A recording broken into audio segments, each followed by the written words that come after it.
I don't know about you guys, but I've been kicking myself in the keister for sleeping on the anime Helck this season. This is phenomenal anime fantasy, and I'm going to talk about it. Hi there, everyone. Lars here from Camille's Harem. Not just a podcast for novice writers by novice writers, but also a YouTube channel by novice writers for novice writers, because writing is an adventure. It's more fun with friends. And right off the bat, I have to say, one of the things I love about Helck is that it is a return to basics. Now then, that would actually make sense for talking about this from the point of view of an anime.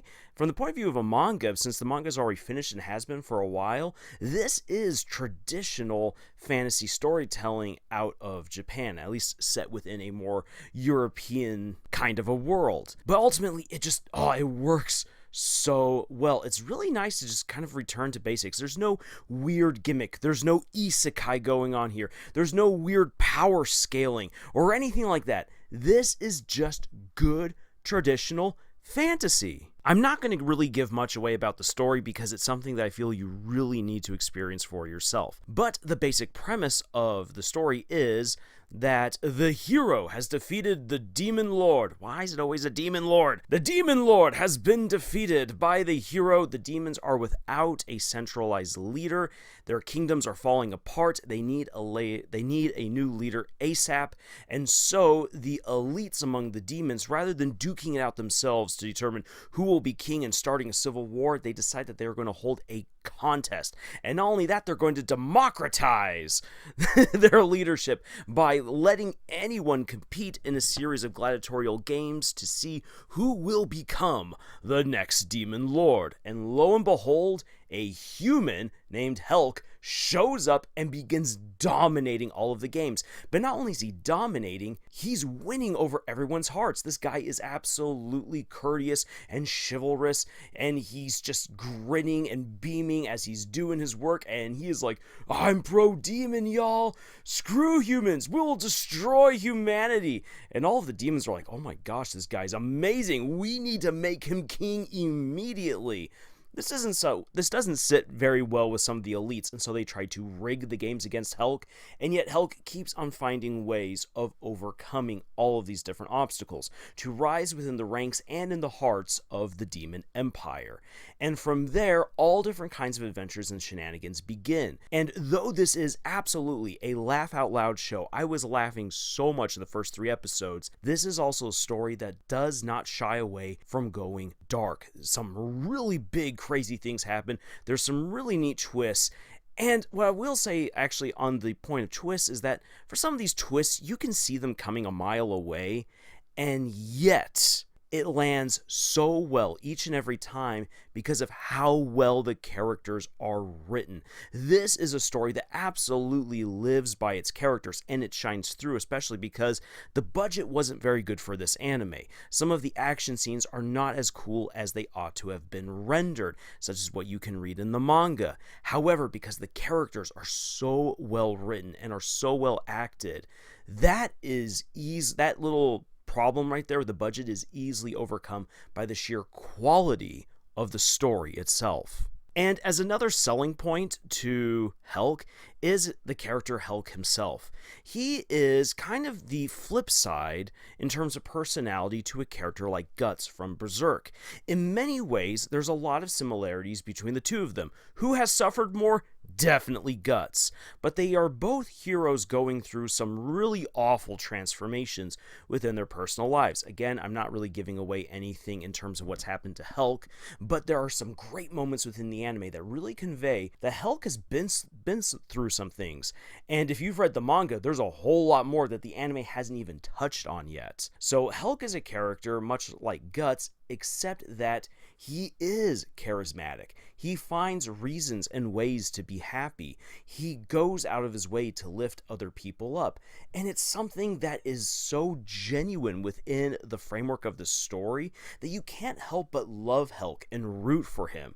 And honestly, it's really hard to find characters within anime and manga that genuinely deserve your love, that genuinely win you over. For the most part, these protagonists are written to be these overpowered individuals who win you over with the jokes or the romance or the powers that they have, but not really ever on their personalities. It's a rare character that you find these days in fantasy, especially within anime fantasy, who wins you over with their personality, with their actions, and not with their power, or with their crazy backstory, or with the jokes, or with the romance. Even though Helck does have plenty of jokes to it, and I love the world building and everything, for one thing, the story actually makes sense of the power scaling and everything like that. That was amazing, and does it in a way that doesn't feel cheap. But in any case, Helck wins you over with his personality, and I just love that. He is such a solidly written character, even though he's actually not the character who dominates the screen most of the time. It's the demons who are trying to figure out what to do with him, who normally take up the screen time. Yet when Helck is there on the page or there on screen, he commands everything that happens, and that is incredible. And because I just mentioned world building and everything like that, I really do enjoy the world building of this story. There is kind of a lore dump episode, but I actually really enjoyed it because of how well it contextualized a lot of the things that were going on. A lot of the goofiness in the first 3 episodes, you're like, haha, demons having a tournament, this is funny. It's a tournament arc. Suddenly, with the lore dump, you're like, wait a second. Oh, this now makes sense. Oh, this is what's happening. Oh, crap. And you begin to realize just what the wider world has in store for all these characters, what the problems are that the demons are facing, and what the problems are that Helck himself is facing. Even though this is such a big, wide, sweeping episode that really gives you the bigger picture, it puts into proper context all of the personal lives of the main characters and helps you understand what stakes they are grappling with, what they are bringing to the table, and it just makes the story overall feel more personable. If you are looking for a great fantasy story, a great fantasy anime, I recommend that you watch Helck immediately. Stop sleeping on it. I'm really sad that I slept on this anime for so long because I could have and should have been doing videos about this anime as it was running because it is so much fun. It has so much to offer. Wow, you need to experience Helck. Because this is what fantasy writing, what fantasy stories should be. Because it just takes you to another world with other characters, no weird shenanigans, just great villains, great heroes, great plot, and a world that feels like it actually can exist. Now, there is one more thing I should bring up really fast before I sign off right here, and it is the matter of overpowered characters. This is another thing that Helck gets absolutely right. This is something that I've said for years. When it comes to writing overpowered characters, it is all about relevance. It's kind of like how time is relevant. The same thing with power. OP characters are relevant to what they are facing. And sure, you can have like a One Punch Man or a Goku character or a Superman character, and that's absolutely fine. But way more interesting OP individuals are the ones who actually do still have plenty of struggles and challenges despite their powers. Helck is an overpowered individual. He is one of the greatest heroes in human history, and yet there are still plenty of challenges that come at him emotionally, physically, mentally. Despite his enormous power and skill sets, there are still things that can trip him up. There are still things that hold him back. And it is amazing to see how this lovable hunk, is able to overcome some of those challenges, or in some cases is defeated by those challenges, and then requires someone else to step in and somehow solve the issue.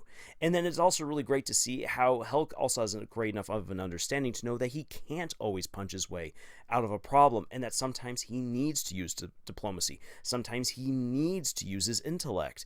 And that's another thing that just makes him a really good OP character. It's not just that he can punch his way out of almost anything, but that he knows when to throw his punch, and that sometimes he knows that it's better to just smile and wink, and that will win over way more people than killing a champion. So again, an OP character written really well. No, he won't beat Saitama, he won't beat Goku. He's definitely not that OP. Yet within the context of his world, he is an overpowered individual, and he is still given struggles that help to limit him and give him chances to have character developments. So these are all reasons why I think that Helck is an absolute must-watch if you are a fantasy fan.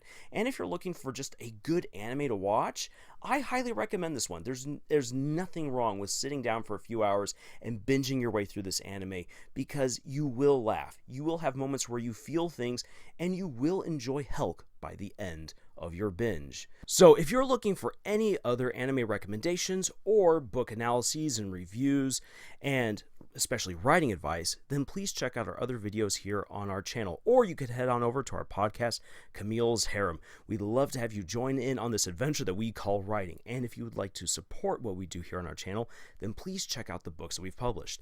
I've just published a brand new book, The Monarch Mercenaries. This is a book that will cure your boredom. Believe you me, if you want space pirates, you got it. You want magic, you got it. You want crazy other worlds, you got it. You want to see a better version of Indiana Jones than what we got in the Dial of Destiny? This is the book for you. So please go check it out. But if you don't, thank you anyway for watching our video right here. Thank you for joining us on this adventure that we call writing. And until the next video, y'all, tschüss.